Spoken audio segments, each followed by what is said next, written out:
Konuşturduk, güldürürken düşündüren fıkralar. Mısır'da bir mezarda bir mumya bulunur.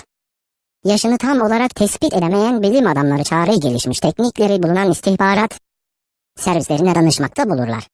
CIA, KGB, MIT işi kabul ederler. CIA mumyanın bulunduğu odaya girer, bir gün sonra çıkar. Mumyanın yaşı 2 ile 10 ile 3 milyon arasındadır der. Herkes şaşırır bu iyi tahmine. Daha sonra KGB mumyanın bulunduğu odaya girer, bir hafta sonra çıkar. Mumyanın yaşı 2,2 milyon ile 2,6 milyon arasındadır der.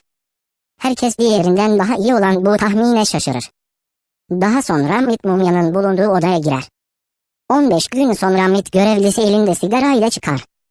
Mumyanın yaşı 2.335.732'dir der. Herkes bu tahmine çok şaşırır, bir yandan da merak edip sorarlar. Nasıl böyle tam olarak belirlediniz? MIT görevlisi gayet rahat bir tavırla konuşturduk.